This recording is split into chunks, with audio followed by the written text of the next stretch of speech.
दोस्तों, रोजाना हम लोग सड़क हादसों के बारे में सुनते रहते हैं। कई सड़क हादसों में कई लोगों की मौतें होती हैं, लेकिन कुछ ऐसे हादसे होते हैं जो हर किसी को झकझोर कर देते हैं। पिछले कुछ दिनों से हम लोग देख रहे हैं कि लगातार अलग अलग हाईवे पर इस प्रकार के सड़क हादसे होते हैं जिसके बारे में हम लोग सुनते हैं तो इतना दुख होता है कि काश ये हादसा नहीं होता, लेकिन उस भगवान के घर किसी की नहीं चलती। दरअसल ऐसी ही घटना बाड़मेर जिले के राम जी की गोल में कुछ दिन पहले हुई थी और इस घटना के बारे में मैं आपको पूरी जानकारी दूंगा, तब आपको भी लगेगा, शायद आप भी यही कहेंगे जो आज हर कोई कह रहा है। इस परिवार के लोग कह रहे हैं, इस गांव के लोग कह रहे हैं, इनके समाज के लोग कह रहे हैं, इस क्षेत्र के लोग कह रहे हैं कि भगवान ने इस परिवार के साथ ऐसा क्यों कर दिया। बुजुर्ग माता पिता की रीढ़ की हड्डी टूटी हुई है और उनकी मां कई प्रकार की बीमारियों से ग्रसित है। ब्लड प्रेशर, शुगर, न जाने कितनी दवाइयां उनकी चलती हैं। पिता की हालत ऐसी है कि वो खड़े नहीं हो पाते। जब उनको चलना होता है तो दो लोगों का सहारा लेना होता है। उसकी मां की हर महीने हजारों रुपए की दवाई आती है और उनका इकलौता बेटा एक सड़क हादसे में उसकी मौत हो जाती है। उस इकलौते भाई की 4 बहनें हैं। यकीन मानिए कितना बड़ा दुखों का पहाड़ उन बहनों पर गिरा होगा जब उन्होंने ये समाचार सुना कि उनका इकलौता भाई इस दुनिया में नहीं रहा। उस बाप पर क्या बीतती होगी, जिस बाप का एक ही उम्मीदों का किरण, उनका बेटा, जो उनके बाप का इलाज करवाता था, उनकी मां का इलाज करवाता था। उस भाई की कलाई की राखी जब बहनें लेकर आती थी तो हम सब समझ सकते हैं कि उन बहनों के लिए कितना खुशी का पल होगा जब उनका इकलौता भाई उनके सामने आता था। लेकिन अब ये भाई कभी इन बहनों के सामने नहीं आएगा। ये घटना सुनते हैं तो हर किसी व्यक्ति के आंखों में आंसू आ जाते हैं। आज मैं उनके घर हूं। घटना कुछ दिन पहले की है। अगर हमारे तमाम दर्शक इस वक्त जो मुझे देख रहे हैं उन्होंने इतना वीडियो सुन लिया है तो आगे भी आप सुन लीजिएगा।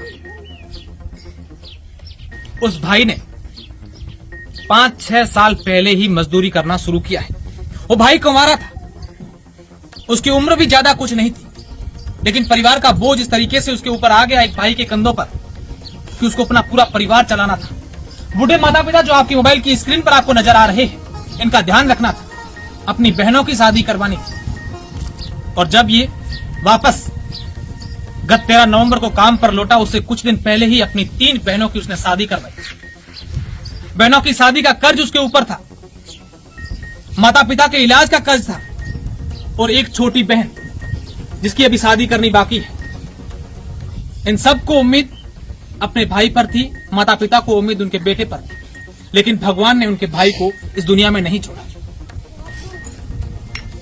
और इस घटना के बाद कई लोग इस परिवार की मदद करने के लिए आगे आए। समाज के लोग आए, परिवार के लोग आए, पड़ोस के लोग आए, गांव के लोग आए, हर कोई व्यक्ति इनकी मदद के लिए आगे आया। वाकई में जब ऐसी घटनाएं हम सुनते हैं तो बड़ा दुख होता है। क्या लापरवाही रही, क्या वजह रही, उस पर हम नहीं जाना चाहेंगे, लेकिन ये बात तय है कि इन परिवार पर आज इस प्रकार से दुखों का पहाड़ है कि परिवार कैसे संभल होगा हमें नहीं पता। हम तो यही चाहते हैं कि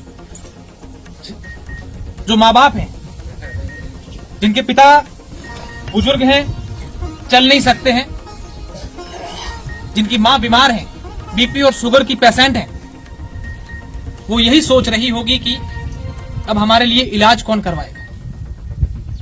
3 बहनें जिनकी शादी हो चुकी है, शायद वो यही सोच रही होगी कि हमारी शादियों पर जो कर्जा मेरे भाई ने लिया था वो कर्जा कौन उतारे। और एक छोटी बहन यही सोच रही होगी कि मेरा भाई इस दुनिया में नहीं रहा, मेरे माता पिता की ऐसी स्थिति नहीं है कि वो मेरी शादी करवाए। मैं तमाम दर्शकों से अपील करना चाहूंगा कि इस मार्मिक खबर सुनने के बाद आपके दिल में, आपके मन में अगर कुछ ऐसा लगे तो इस परिवार के लिए आगे आए। हालांकि हमें जब भी ये खबर मिलती है कि इस प्रकार की घटनाएं, किसी के ऊपर दुखों का पहाड़ टूटा है, तो हम वहां जाते हैं। और आज हम इन माता पिता के पास, इन बहनों के पास आए। मैं इनसे बात तो नहीं करना चाहता, लेकिन ये जरूरी भी है कि मैं कुछ आप लोगों को बताऊं। मैं खैर इनके गांव से कुछ लोग हैं, उनसे बात करने की कोशिश करूंगा। ये जगदीश हैं, इसी गांव के हैं। और जगदीश, क्या पूरी घटना हुई थी और उसके बाद से क्या हालात है इसके? एक गोगाराम जो भी आपने बताया, पिताजी गोगाराम जी, इनकी 1 महीने पहले लड़कियों की शादी के बाद ये अपनी दिनचर्या के तहत हमेशा की तरह व्यवसाय के लिए ड्राइवर था, गाड़ी चलाता था। तो अचानक दिन में जब ये राम जी का गोल पार कर रहा था, तब आपस में 2 गाड़ियों में जो टक्कर हो गई थी, उस टक्कर में वहीं उसकी गोगाराम की मौत हो गई। जब हमने ये घटना सुनी तो हमारा दिल दिमाग कहना नहीं मान रहा था कि काश उस परिवार का क्या हाल होगा। इस परिवार में इसके एक बुजुर्ग पिताजी हैं जिनकी रीढ़ की हड्डी टूटी हुई है और दोनों घुटने, ये घुटना फ्रैक्चर है, वो सही से चल भी नहीं पाते हैं, जो 2 लकड़ी के सहारे इनको चलना पड़ता है। और इनकी माता जी जो बीपी और शुगर की पेशेंट है, इनकी गुजरात से हमेशा उनको दवाइयाँ लानी पड़ती है। इकलौता भाई था जो इनका बेटा था, जो इनकी दवाइयाँ लाता था। अब इस बात की चिंता है हमें कि ये तो इनका तो बेटा चला गया, लेकिन अब वो दूसरा प्रदेश रहा, उनकी यहाँ से दवाइयाँ लानी, बहनों के संभाल करनी, इस घर को चलाना। और हमारा तो ये हृदय कुछ बोलने के लिए भी ऐसा कुछ कह नहीं रहा है, क्योंकि हमें इतनी ठेस पहुंची है कि परिवार के लोगों को सुन के कि इस बारे में हम कुछ भी कहने के लिए सक्षम है। निश्चित रूप से हर कोई नहीं कह सकता। हनुमान जी समाज के लोग हैं, इनसे भी जानेंगे। हनुमान जी, आपको ये कब मालूम चला था इस घटना के बाद, और फिर कैसे परिवार की मदद के लिए लोग आ गए? मेरे को तो ये हादसा हुआ उस टाइम पता चल गया था, फोन आया था, वहाँ हो गया। उसके बाद में मैं वहाँ पहुँच तो नहीं सका, यहाँ समाज के लोगों का फोन आया और फिर यहाँ घर लेकर उस टाइम आया था। तो पूरे गांव ने इसरोल के सर्व समाज, अपने सैन समाज से पहले इस गांव के जो अतवाद अकाउंट इनका खोला, और इसरोल गांव के हर आदमी, हर समाज के वर्ग ने जो हेल्प किए, स्टार्ट किया है चंदा इसका। और उसके बाद में हमारे को पता चला, हमने हमारी तरफ से किया है। और अभी आगे आपके मीडिया के माध्यम से हम थोड़ा सहयोग के लिए पूरे सर्व समाज, बिल्कुल उम्मीद करेंगे, सब लोग सहयोग करेंगे कि इस परिवार की हेल्प। मैं उनके पिताजी से भी बात करने की कोशिश करूंगा। की कर बात और की पकड़ की लागो की हो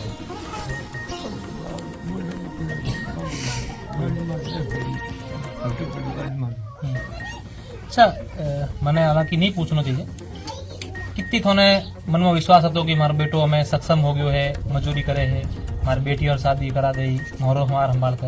अरे मारे तो बेटो करा दिया भगवान ढोल का ये को रो मत रो मत ढोल का ये को जब खाओ मारो यार, तो आयु की बात हो मारे।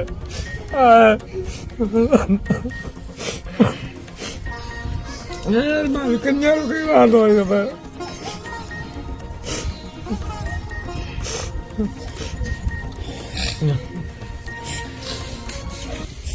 खैर, जो घटना है वो हम सब लोगों से अनजान नहीं है कि क्या घटना हुई है और पिता किस तरीके से क्या बात कर रहे हैं। हम लोग उन बहनों से, उन माँ से भी बात नहीं करना चाहते, क्योंकि वो स्थिति भी ऐसी नहीं है कि उनसे बात करें। अब मैं इनके परिवार का कोई सदस्य जिनको उनके मोबाइल नंबर या फोन पे नंबर मालूम हो, कोई मुझे बता सकें? आप बताएं, क्या क्या नाम है आपका? नाम क्या है? मेरा नाम जसराज है। मेरा इकलौता वाला घर है ये। मैं गुगाराम मेरा चचेरा भाई था, परिवार का इकलौता ही कमाने वाला भाई था। 4 बहनों, बूढ़े माँ बाप, भगवान ने ऐसी कर दी बाप के माध्यम से और सभी ग्रामवासियों के सहयोग से परिवार का कुछ दवाई का आगे के टाइम का खर्चा समाज से थोड़े। अच्छा, इनके क्या है? फोन पे अकाउंट नंबर वगैरह है? किनके अकाउंट नंबर है? गुगाराम की माता जी टीकू देवी, हाँ, उनके नाम से एक खाता खुलवाया है। फोन पे नंबर आपको याद है? बताइए नंबर याद नहीं, आप फोन पे नंबर बोलो। फोन पे नंबर टीकू देवी के नाम का खाता है 82 33 68 68 94 51। 82 33 68 94 51। ये इनके फोन पे नंबर है, मैं डिस्क्रिप्शन डाल रहा हूँ। अगर आपको लगे कि इस परिवार की मदद करनी चाहिए इन 4 बहनों की मदद करनी चाहिए, इन बुजुर्ग माता पिता की मदद करनी चाहिए, तो आप जरूर आगे आइएगा और इस परिवार की मदद करिएगा। क्योंकि हमने जब भी इस प्रकार की एक कोई मुहिम चलाई है किसी की मदद के लिए, तो कभी आप पीछे नहीं हटे। दिल खोलकर आप लोगों ने हमेशा से ही, हालांकि ये अब तक मैं जिस परिवार के पास ऐसी घटना के बाद आप लोगों से सहयोग की अपील कर रहा हूं, ये पहला, दूसरा, तीसरा या इस प्रकार का नहीं, अब तक मैंने 30 से अधिक ऐसे परिवारों की मदद की और आपने हमेशा से ही इसी प्रकार मदद की। उम्मीद करता हूं कि आप सब लोग मदद करेंगे। काश इनके जो बेटा है, इन 4 बहनों का भाई है, उसकी कमी तो दुनिया का कोई इंसान पूरी नहीं कर सकता, लेकिन कहीं ना कहीं हम लोग ये कर सकते हैं कि इन मां का इलाज हो जाए, इन पिता का घर चल जाए, छोटी बहन का गुजारा चल जाए, इस परिवार का गुजारा चल जाए।